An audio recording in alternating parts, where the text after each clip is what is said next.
in general, I think with our young people's work, just to follow on from what Anne said, we had initially quite some good engagement with young people online. We're not doing one-to-one visits unless there's a real emergency need to do so.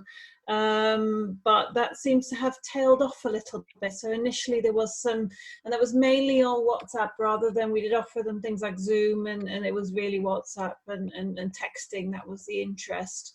But that seems to have tailed off a little bit. So they're not going missing as such as they do respond like, are you okay? But there's not that engagement that we otherwise had with them.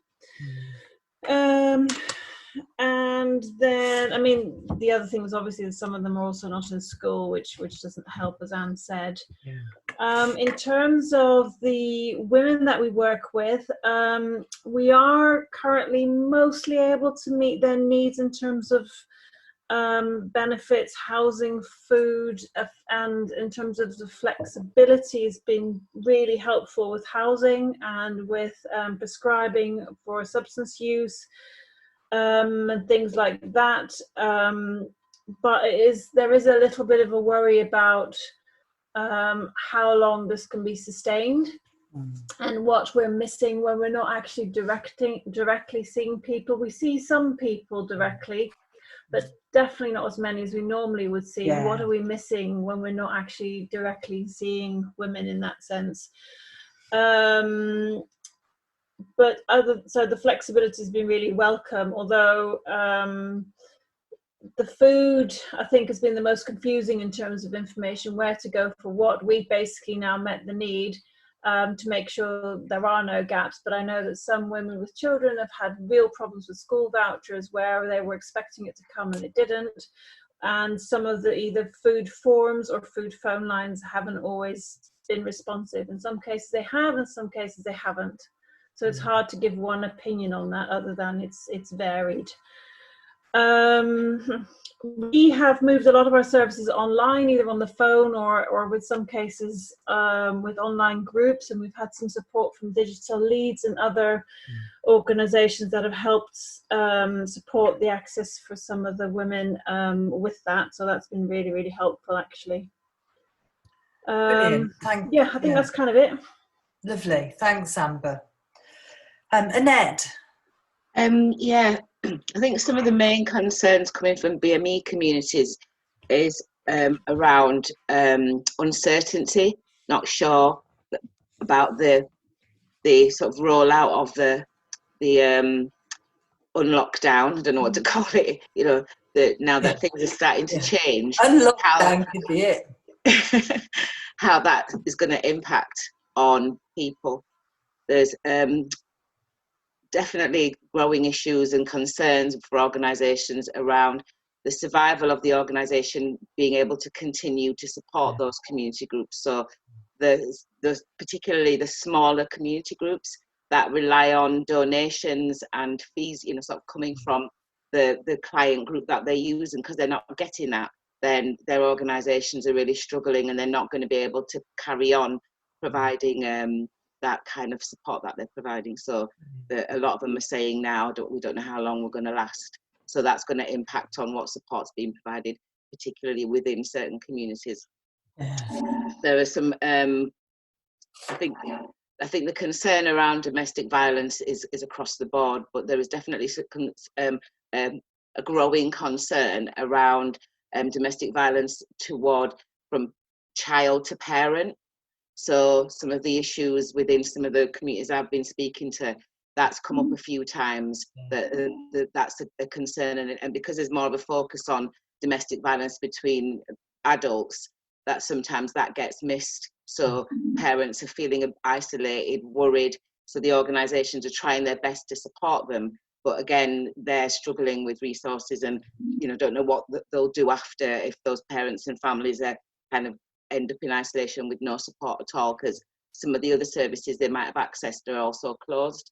So, you know, their world is getting smaller and smaller. So I think that's a concern for a lot of BME communities. And then the big one, the worry about why the disproportionate effect on BME communities with COVID-19, why so many BME people dying from it, and what's the issue there, where are these inequalities and what we're going to do about them, and the concern that after COVID-19 is over, that the issues will be forgotten and that it'll get swept under the carpet and it won't be picked up. So that we had a meeting last week with BIMI Hub reps, and they're all really keen that this issue continues to be discussed and that we actually address it in some way, and we target all the areas where there seems to be inequalities with BME communities, and obviously with some of the other communities of concern. As we've known, we kind of discovered there's a common thread with some of the issues.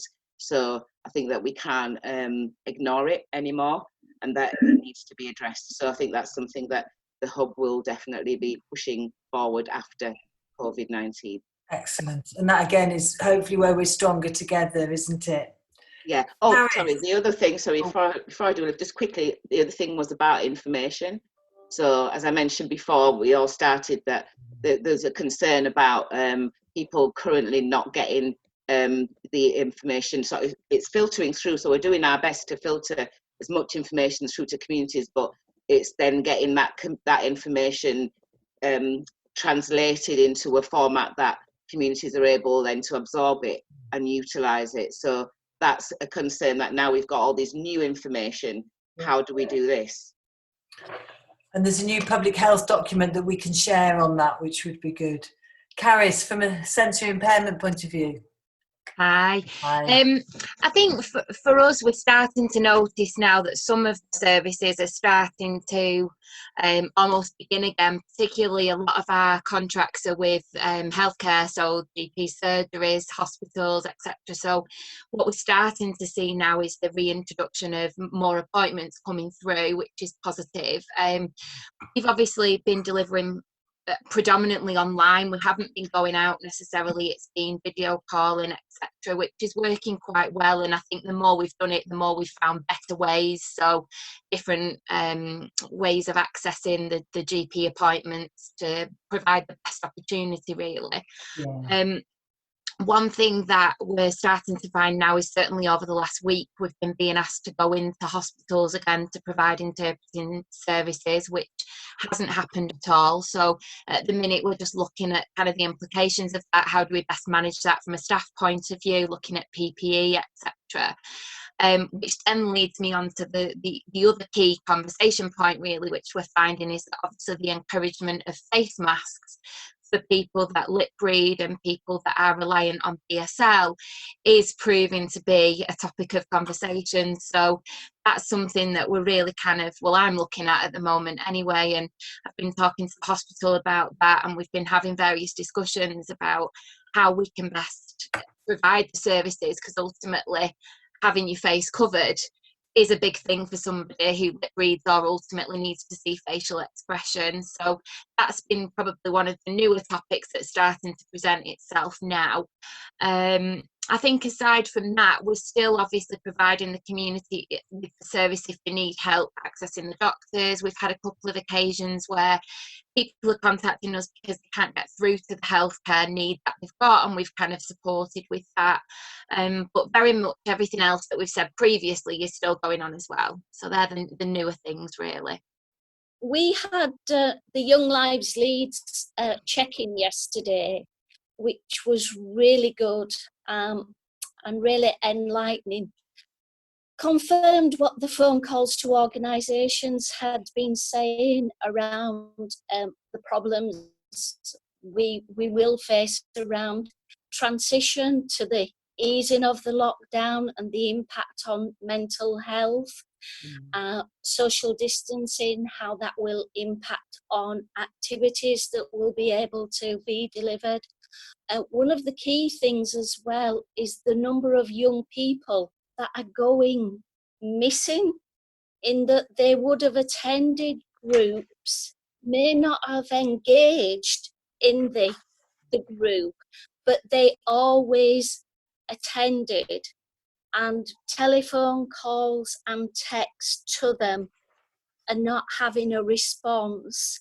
Now, some organisations are doing some door knocking to try and make contact with them, which has had some success. others don't have the resources to be able to do that. Others have said about the increase in self-harm for people who are not able to attend groups, as you've said, and the lack of contact with the school setting.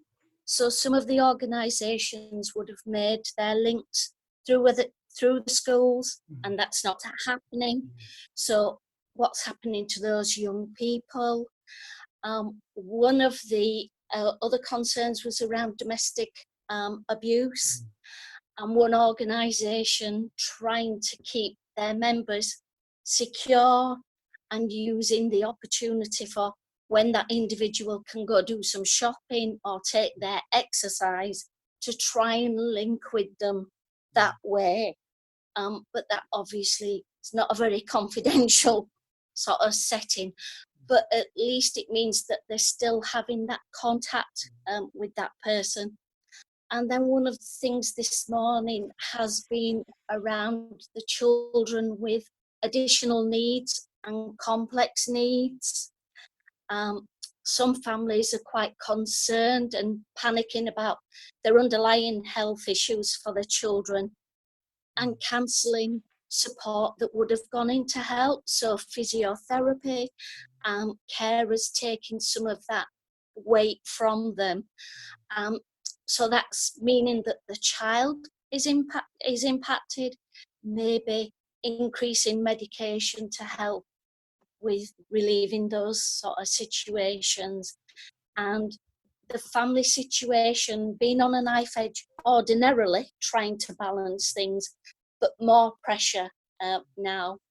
But one of the other things, and probably the final thing to mention, is they're feeling that they're bombarded with information, and online is reaching saturation point for some of them.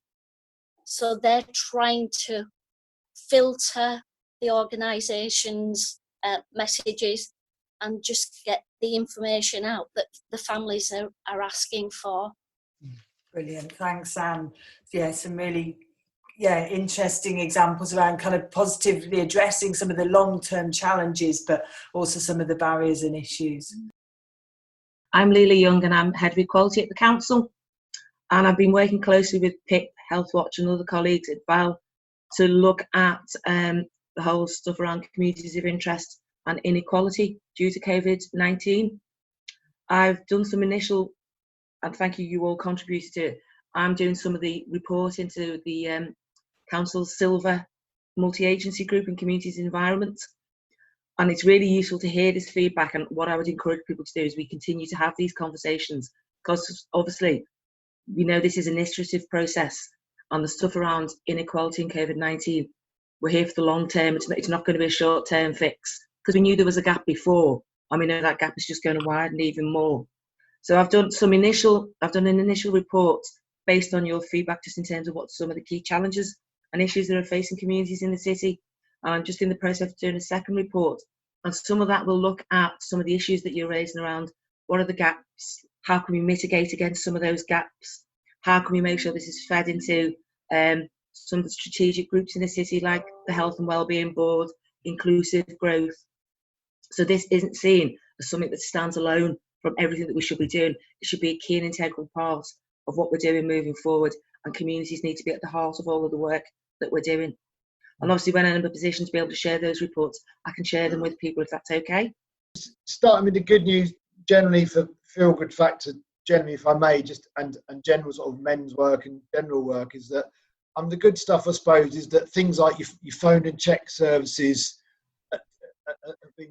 Some of you that I don't know, I'm coordinating the movement for Leeds to become the first UK women-friendly city. It's a really new project, so I'm not sure I'm going to have as much of a wealth of information that you will have. But some of the things I just wanted to bring up and mention is definitely women's anxiety around the new information, which isn't clear. And I think locally we have a real opportunity here, because I think locally it is quite clear from what I've seen, which will help, I think, quite a lot, because I think the the government stuff isn't clear, and we can kind of pick that apart and get the messages there clearer, which I think is really positive. Single mothers is something that keeps cropping up, and also women not known to services. So women who have got high levels of complexity and things going on, responding to their need has been done really well, I think. There's obviously some teething problems, and things have backtracked a little bit in terms of things like emergency housing and stuff. But I think there's quite a large demographic of people that we're not reaching, who are not known to any services. So, we've had like little anecdotal bits of evidence around that, women turning up to food banks but not having used services before, and mental health being a clear theme coming through, anxiety around the uncertainty.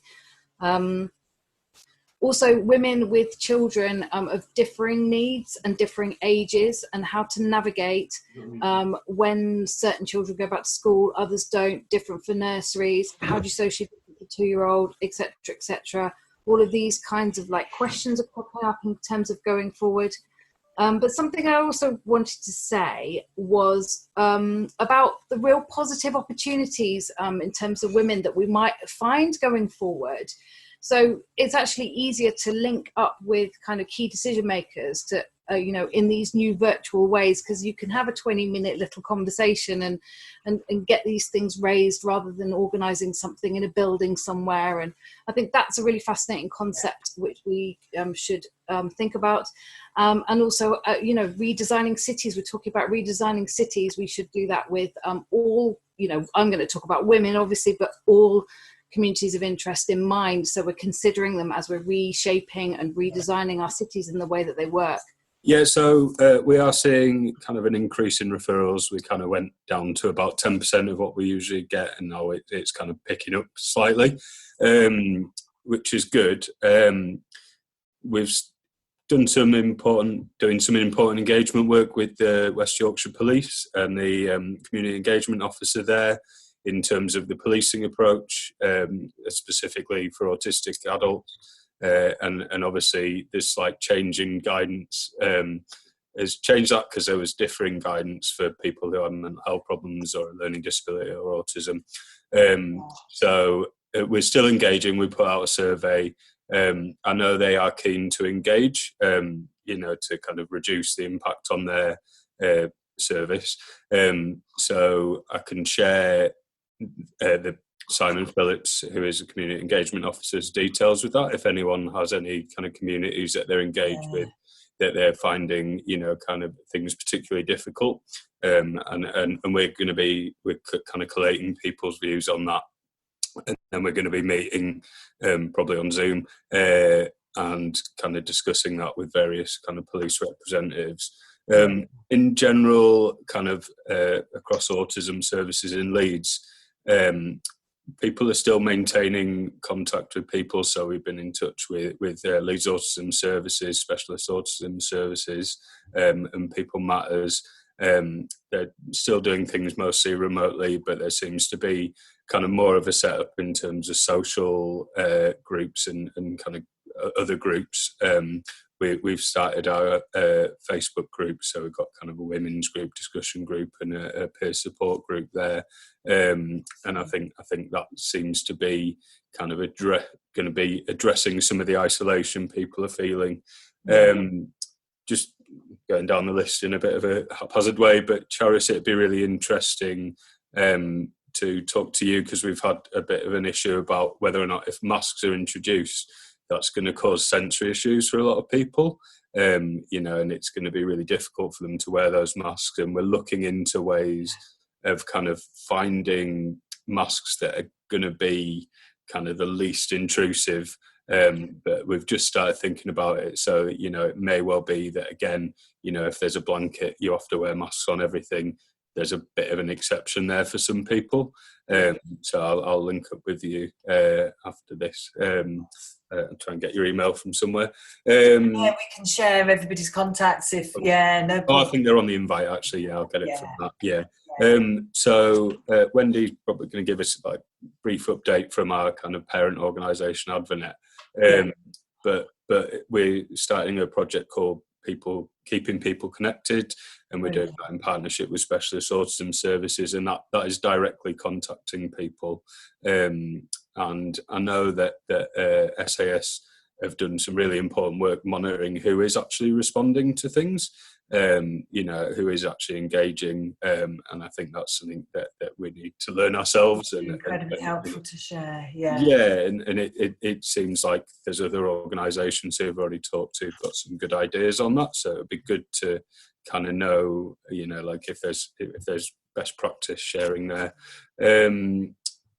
In general, we're still receiving quite a lot of referrals from mental health professionals and carers more than people themselves, and we seem to be getting quite a few people who are leaving section, who are really worried about what support they might receive, because obviously it's probably more of a cliff edge than it usually would be, because usually there would be day services that they might attend, so they're looking at what support people can offer.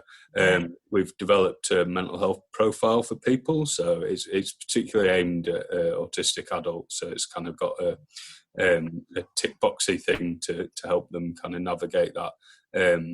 But that's I think kind of one of our best offers in that respect, that when they're dealing with any mental health services, that they don't have to they've got something pre-prepared, so they don't have to say it all off the top of their head. Yes, so Are You OK is a service that's been set up to deal with some of the welfare check calls and extend out into befriending style services, intending to complement existing provision. So the basis of the project is that there is calls into the helpline, and when people are calling for that support, a number of those are saying that they're wanting a follow-up call, i.e. a welfare check-in, and it's to support those people who are coming through the helpline. So Time to Shine has been working to train a number of the volunteers, so it's utilising volunteers from the Voluntary Action Leeds system, and Leeds City Council have deployed staff as volunteer coordinators, so that's started, but we about halfway through getting to the 30 volunteer coordinators that are matched against the hubs, and there's also now a post in place to manage and support those staff members. So it's trying to get people trained as quickly as possible. Wanted to flag it here, partly to share the information, and partly because I think obviously we're keen at Forum Central to link in our various strands of work and to look at what different communities' experiences are. I guess one of the things I'm aware of with the design of the model is that it relies on people who come through the helpline. So if and I think that's valid, largely because it was set up to support that function. But it means if people are accessing the helpline and they're not accessing help elsewhere, how do they get that support? Just really to get a bit of feedback as to if people feel that the communities they're working with, are you able to support their needs around doing check-ins? We know a number of people are doing that, organisations are doing that already, or do you think there are some gaps?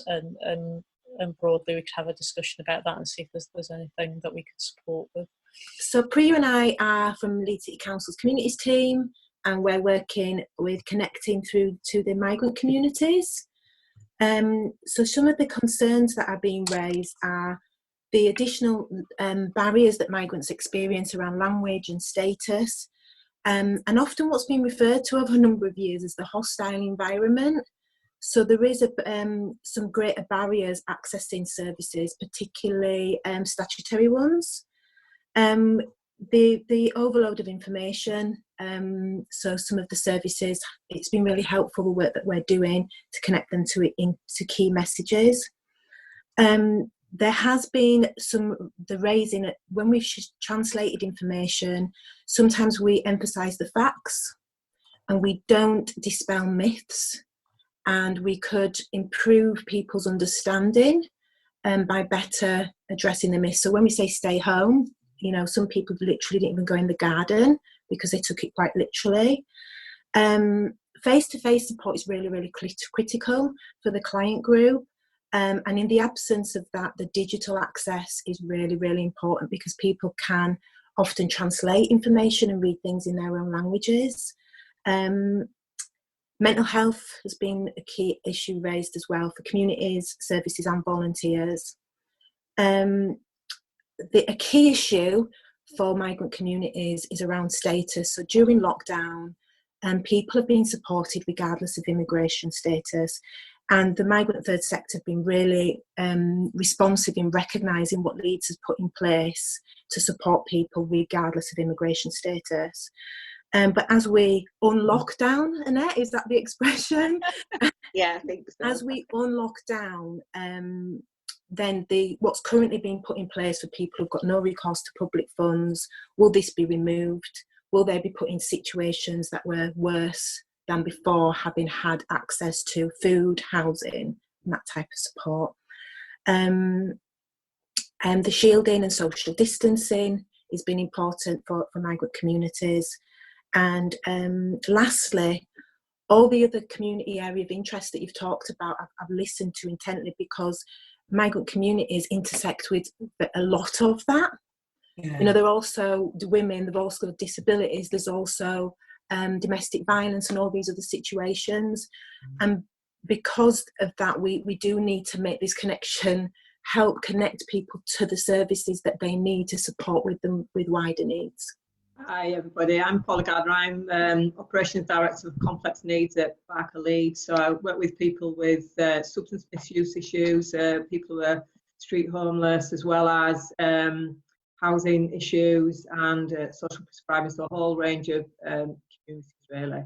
But I think one of the key things that we've done is, like everybody else, to mostly telephone contact. But what we're trying to work on now is kind of moving beyond that. So whilst that's worked to a degree and we have been able to maintain contact with people, what some people are struggling with is not having that face-to-face contact and that more kind of, well, for want of a better word, like a human contact, and how that's impacting on mental health. So thinking about beyond this lockdown and moving into unlockdown is how we facilitate some of that and still maintaining social distances. A lot of the work that we did before was actually going into people's homes, and so be able to kind of safely risk assess that and how we go back to that type of work, being able to still maintain a social distance and be able to do the face-to-face work, resume the face-to-face work is going to be a challenge, I think, going forward. So I don't need to mention too much about older people in care homes. I think we're very aware of those issues and keen that doesn't get lost, partly because it is a population group that seems to have been sort of cast aside societally, but also I suppose for us as organisations there aren't that many third sector providers of care home provision, but it doesn't mean that we shouldn't be raising those voices. Thanks for flagging that. Brilliant. Health Watch and Carers Leeds and others be doing more work around that. It was also flagged to us by somebody that within that we should be also aware that care homes predominantly white people that are residents in there, and to not forget that BME communities will be facing their own challenges and not to exclude from that conversation. As with many communities increase around suicidal thoughts and need for support around that. I think really it's probably what everybody else has said about the increase in isolation, domestic abuse, mental well-being. The thing that's really come to mind for us in these last couple of weeks is because we support a lot of pregnant women, and what's happened is because they've been self-isolating, they haven't had a chance to buy things for the baby. The baby's arrived early, they've had to go to hospital with just one person. So I think that's the thing that's been the main thing for us this particular week, and getting like baby clothes to the parents. But again, it's probably all the same things that you've said around just supporting people as best we can and not being able to home visit is it's telephone and other platforms. It's Val Hewson here, Carers Leads. I'll try to keep it brief. First of all, carers across all of our communities that we've been talking about today. It is a huge issue, just with the what's happening with carers, not only their own health, the fear of their own health, but the fear of the health of the cared for person. If I said to you there was 4 really big headlines that we're working with, first of all, some great stuff going on with our keeping in touch calls, welfare calls, our work with the Dementia Hub, our online stuff. But for everybody who is embracing online, we have to remember there are a huge amount of people who are not and never will be able to go online. And I really want to stress that, especially I'm not even just going to say for our older population, but for a lot of people who have no Wi-Fi, finances are a problem and they won't engage. They either want to or they just they won't engage that way. So I think that's a really big group of people we have to consider. So there's some really good stuff going on as well around the online work that we're doing and our befriending. 4 things. The big one for carers is isolation. Is that now more than ever after 9 weeks, they're really feeling it. They're feeling it that all services have stopped. So there is no respite, there is no daycare. That's for parent carers and for carers of all ages as well. The next one is fear and confusion, particularly after his headlines and his announcement on Sunday, which means that people actually have called our advice line a lot Monday, Tuesday about going back to work and the fear of going back to work and their caring responsibilities and how that impacts on it. Another big one is around people who are still confused about shielding, about vulnerable people, what that means, nearly ringing up and asking for permission. Can I do this? Should I do that? So those are really big issues for us. And the next one I would say is grief. And we'll never be able to, I think going forward, that's going to be a really big issue. And that is grief of carers who've lost their loved one in hospital and they've been by themselves in hospital when they've died. Grief for carers of people in care homes and people in care homes who've been alone when they've died. And I think that for us, I'll just say that for me personally has been one of the biggest real upsets is to hear carers actually ringing in, just not knowing what to do, where that grief goes. And I think the word bereavement and grief, I think we should be looking at our language. And I do think that people are being overwhelmed with information. And I think that is another issue we've really got to, to address. There is so much great stuff, but people are ringing us still saying, I don't know where to start. There is so much, and I don't actually know which category I'm in. I don't know if I should go back to work. Just confusion. Mental health, as it's said with everybody, and returning to work. And the fact that people have not taken up appointments because... the announcement that went out at the start was don't go to your NHS, don't go to your GP, don't ring 111. And that message, that comms message, we're trying to change so much now by saying to people, ring your GP, do that going forward. Appointments are being picked up, but we can't turn that overnight. Yeah. They are still frightened to go in case the cared for person gets taken into hospital and they can't go with them. So I know people are struggling with the isolation at home, with fear about ill health of themselves and the person they care for, but they're just hunkering down and getting on with it. Yeah. There will be an effect, there will be an impact on that whenever we come out of COVID. And I don't think we're anywhere near coming out of it yet. But I think planning for the future is absolutely necessary now for what we're going to see. So I mean, we're seeing a lot of the similar issues. It'd be really interesting to look. I know we have to spend so much time on an update, and there's loads we could say about the different advocacy areas and the different issues we're seeing, particularly in these communities of interest. But I suppose it'd be good to try and pass on some solutions as well. So thinking about Val, when you were mentioning about people being inundated with information, I know Rachel's mentioned that. How best to get that information out to different groups of people, what's working and what isn't, because I think we're just trying everything, like let's bombard them with everything and maybe something will hit, and that might mean that people are stopping listening. I know for the autistic community with support, there's a confusion in message, particularly this stay alert message, which is just not concrete enough. But that's probably the same for everybody, having something more concrete that's easier to follow up.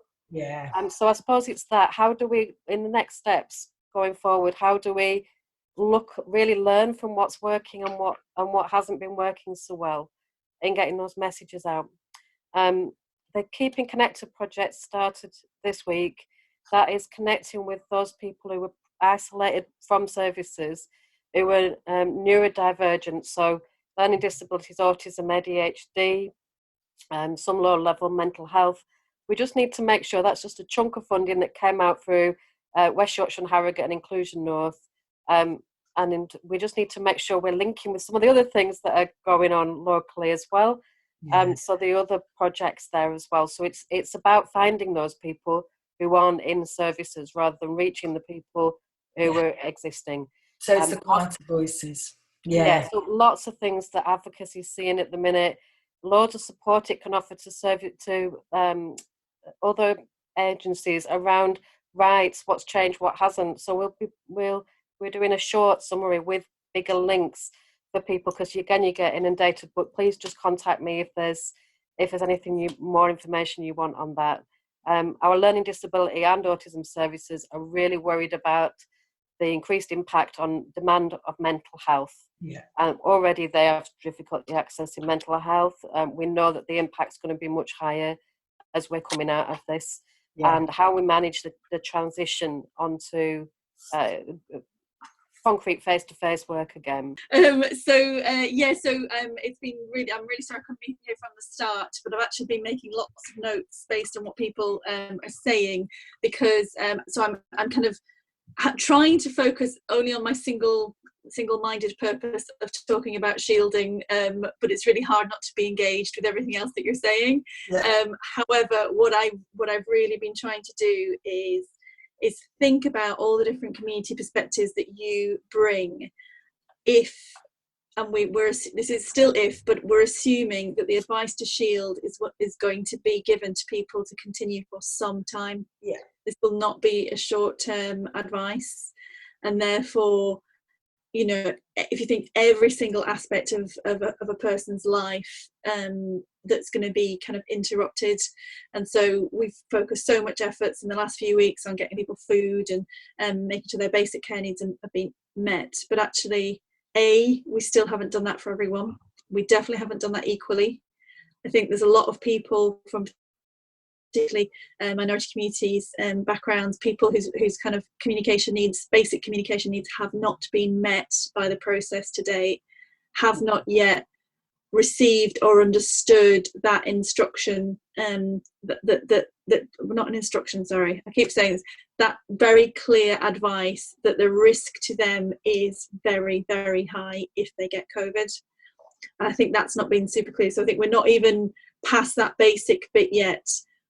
But we are moving into that. If this is going to be a long-term thing, we do need to start planning now for a future where a considerable amount of people cannot go out to work. What does that mean? What does that look like? So furlough and things like that have been okay for a short period of time, but actually most people can't afford to reduce their salary by 20% ongoing. The chances are, the lower the income you have, probably the less chance you have to work from home. So even as third sector employers, for example, if you've got people doing face-to-face work, or what other kind of really essential things that you have to do in person, actually how long could you continue to employ somebody for if they were unable to do that? So, if you think about, I'm just saying that as third sector, as you are small employers generally, and we know that there are lots of less ethical employers out there. So that will be a huge concern. Family, friends, blended family. I was giving the example yesterday. So of kind of somebody who is shielding, who lives with somebody who's in a high risk profession. And so I know an A&E doctor who works in Leeds. He's basically been staying in a hotel rather than going home to his wife who has lupus, and so that's not sustainable for over a long period of time. If you work in a care home and your wife has lupus, the chances are you could not afford to stay in a hotel, even if that's what you chose. So there's a whole heap of really kind of ethical and deep issues. So I've been noting down the ones when you've mentioned them as I'm kind of going along. But I suppose my real plea to everyone here is to think about, from the people that you know, the people that you work with, the people whose perspectives you have a better understanding of than me, if you can think through some of the things that they would need to, you know, what would keep them healthy and happy and at home over a sustained period. You know, what would they need from us to help them take that decision and to continue working in that way. And then if you can kind of just throw them all at me, I don't kind of mind how they come, but just in the next few days, if you could. And then what I can start doing is compiling a list of kind of asks really of government. Excellent. So I think we're at that point now where we need to ask them for that. And then we can start thinking about how do we get people what they need, not what the government is willing to provide, which is the current state that we're, you know, no bad thing. You know, it was all very quick, it's all very fast. We had to focus on immediate needs. But I think unless we get into that mode now of happy, healthy and at home, then we will be doing a disservice to a lot of people. So last week we were dealing with what we thought was a top number of about 22,000. That number has now gone up to 47,000.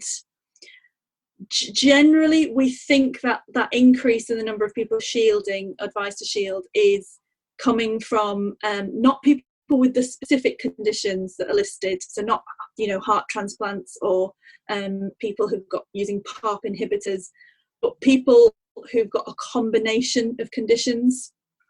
So whilst the actual specific conditions that are, you know, that would advise you to shield, they tend to be, you know, kind of felt and seen across communities and across age brackets and across ethnicities and socioeconomic status. My best guess is that the latest addition of people who've got a combination of conditions will more likely come from areas of multiple deprivation, will more likely come from communities of interest from different parts. So I think that so we were already dealing with a low rate of registration generally, but I think this second wave of people is probably more likely going to be a kind of cohorts that we would recognise as being vulnerable. So I think that's something that would be really good to think about as well, about how we can increase that message to people that help is available. I don't think we can underestimate either the impact of having our staff teams and the people that we're working with who are all so affected by COVID personally, whatever. And I think that for all of us is something I think we're all doing incredibly well, but it really is affecting our staff teams as well, especially if you're in constant touch with bereaved carers, for instance, or people who are struggling. Absolutely. I just want to make that out, that it is about also looking after ourselves and coming together as a community to recognise that as well. Yeah. No, thank you for flagging that. I had clocked that. I think grief and bereavement is kind of one of the things that's going to get really big, along with mental health and the kind of digital, you know, some of these themes are kind of getting bigger as we travel, sadly, aren't they? And really important. Thank you both for that. Thank you. Carl. Yeah, so one of the key things to flag up from my point of view is how amazing it's been to collect all this information, how brilliant it's been to work together. Some of the conversations that we're having, this being a prime example, it illustrates how strong we are as a sector and how good we are at working together when we need to.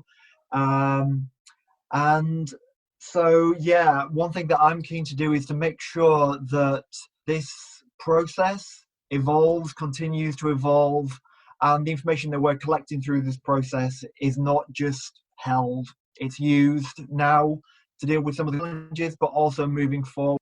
I think what Carl was saying at the end of that was about the fact that this information is really important information, and that what we don't want to happen to it is for it to get lost after COVID-19 is over and that we go back to normal, as I was saying earlier, and that it's just crucial that we ensure these messages that are growing, they're there after, and we take them forward and we collectively push those issues, because as a collective we're more likely to be listened to than we do try and do them all separately. And I think that's the kind of message that's coming out of this information gathering and what we're getting from it. So I think the key message for us really is that these messages carry on, and that we push them, and that they get embedded in future strategy and not left out, basically. I suppose it's just around the fact that people who don't need to be shielding are shielding. You know, it's how we get that message out to them who aren't accessing the medical appointments, who are now behaving as if they need to shield, and are really struggling with huge anxieties about coming out of that. So how we get that message out, which is a bit opposite to them getting the message to people who need to shield, the people who are behaving as if they need to shield but don't need to, and we need to be able to be getting them contact with services and more interaction again. So we're seeing that a lot in the learning disability, the autistic population, but wider than that, and older people who have anxieties about other people coming into contact with them and causing them difficulty. I just wonder what people's thoughts were on that issue, because I'm sure that can't be just the groups we're seeing. Yeah, no, it's such an important point, Wendy. Does anybody want to? Sorry, can I just come in on that? It's something that's come through personally is kind of a friend who's working for Capita, and they are contacting people who've signed up for the shielding service from the government. And the feedback from them was that actually, they've been ringing up people and saying, do you need help with, shopping and that kind of thing? And that actually, that offer got reduced, and the offer was, have you got any families or friends who can help with that kind of thing? And I think it's great what Val and everyone's been doing in terms of like overlooking the fact that you don't have to be part of the government shielding service to get help, because like Wendy says, I'm also aware that they, there's lots of people whose conditions aren't listed on that shielding service. And that they're really affected by this and can't leave the house because they're at such risk. Sorry. The offer for help is open to anyone. The advice to shield is only specific to people who've got a really high clinical risk. So I think that's the bit where, so it's because shielding in itself is really restrictive. It's a really big undertaking to not do that. So I think it's that thing of, so really only those people for whom the medical risk is really, really high should follow the advice that they've been given. But the offer for help is available to anyone, no matter what their need or their risk is. And I think that's really important. Yeah. I think the third thing... I was going to say the third thing. I was going to ask you a question. Go finish it. Sorry, is the bit around people with long-term conditions, so people who are over 70, but who do not have a risk that amounts to the need to shield, is the term I've been using is strict social distancing, and that actually, and just kind of reinforcing what social distancing really means for people with long-term conditions, and that kind of washing hands, all of those things, all of those messages that have got a bit diluted over time by government, and because of the unlockdown, I think there'll be more people maybe not abiding by those rules. But I think that message around strict social distancing for anyone who's got a long-term condition might be something that just gives us that. So it's that kind of, so those three things. And I think that clear, simple language is exactly what's needed. And hopefully the new website page around shielding will have some of that, would be really good. Yes. Yeah, because I was just going to ask a question, but I'm just going to say that with regards to the message, I think that's coming out around shielding, those people who are on that list or that register with those underlying conditions will have received a letter from the NHS, or they'll receive regular text messages from the NHS, so it's trying to be a bit more detailed in the information to say people who are shielding will have received this. I think that'll help some of the communities I've been working with to understand what the difference is. Yeah, I think Annette, the real problem is they'll have been sent a letter. We don't know they've received it. Yeah, that's my a problem. They'll have, they might be on a list, but we don't know that they've received that information, understood or followed it. So that's the problem is, and then there are also people who are not in the NHS system who still live in the UK. That's the other thing we also need to kind of keep stressing. So I think you're right, which is, I think it's dead easy if you say, have you received a letter? Are you getting that? So I think part of our role is to kind of continue drawing those and really profiling those and really kind of having some kind of tangible response from that. This does need to be kind of really action focused. So some of the things that obviously is linking through the weekly emails that people get and making sure that we're getting you good information. And if you've got any suggestions for that, making sure that we're influencing the Shielding website and other things that are happening to make sure that communities of interest are absolutely reflected in lots of the different things that people are doing. There's also an opportunity that I just wanted to mention to people around some of the blogs that are happening. So Voluntary Action Leeds and others, Forum Central as well, have been really trying to get some blogs out to hear people's voices and to kind of change, some of the messages to kind of personalise it really and make some bit more sense of it. And one suggestion is, if there are any people from the communities of interest that you're working with and people that you're supporting that would be willing to, even if it's just short videos or blogs or stuff to bring some of that to life, that would be incredibly helpful. So, please do think if there's ways like that we could just help get some of those messages. I know Leeds Gate, who aren't able to join us today, have done some really short kind of quick videos as a really good way of getting information, and so things like that would be really helpful. Rachel was flagging the Are You OK, so this befriending and that kind of request that if any of the people that you work with would really help from that kind of telephone befriending, that sort of check and chat approach, then that's something that's really helpful, that to kind of make that available.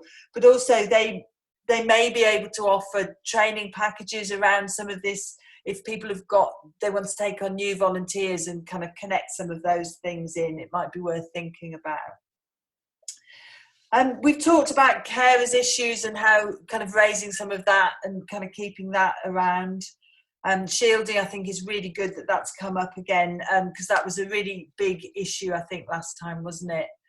The things around mental health and concern around suicide and language, again, I think we need to keep making sure that we're sharing good information and putting pressure to get the right information in the right access. And obviously this whole area around grief and bereavement, I think, is something that we need to really kind of have some clearer offer and make sure that we're also building in support for workers and nurturing and supporting kind of our, particularly third sector and communities of interest workforce, because it's only by looking after each other and ourselves that will really help with that. And the kind of mental health kindness priority the mental health week next week has a focus on kindness, and it's an opportunity, I think, to think about some of that. A reminder that if we do have a small pot of funding, so if any of your organisations, if that would help you just to have a bit of funding, there's up to about 1,500 for organisations if it can help with this work, because we recognise this is a big ask. So either for you or for some of the specific organisations that you're connected with, do let us know about that, because we're also really mindful of how much pressure people are under and how hard people are working. But again, an incredible response from the city as a whole, but particularly from the third sector and from communities to really kind of step up and work together to just try and be that kind of kind and compassionate, helpful response that we're really all trying to do. Any other thoughts, or does anybody have any other remarks? Carl, let's hope we can hear you. Carl. Yeah, first of all, thank you, Annette, for chipping in when my rubbish internet kicked me out. You're welcome. I just wanted to kind of check in around the process. So previously we have proactively reached out to every link organisation and had quite in-depth conversations with you all. And that seemed appropriate when we were collecting the information to report back to the communities team and, trying to gather the real depth of knowledge. it feels like we're moving into a different phase now, and I just wanted to check with you to see whether the previous mechanism was still valid, or It's gone again. We've lost you again. Carl, we've lost you again.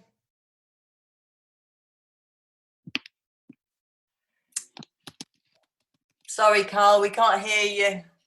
Put it in the chat. Yeah. Yeah. Can't hear you. Sorry, Carl. We'll have to see if we can boost your internet in any way. Any other thoughts or reflections? I know a few people have had to go, and can't tell you how much appreciate your time. Is it useful to keep having these? Should we put in another of these in a couple of weeks? I think so, yeah. Yeah, I think they're useful. Question. Absolutely, yeah, Tatum, do. Yeah, Rachel, you talk about the letters being sent to people who are shielding, and what about people with sensory impairment that, so say for example, a blind person cannot read a letter, and how, if the person needs to be shielding, what kind of mechanism that this person will receive that information from? If it's a letter predominantly.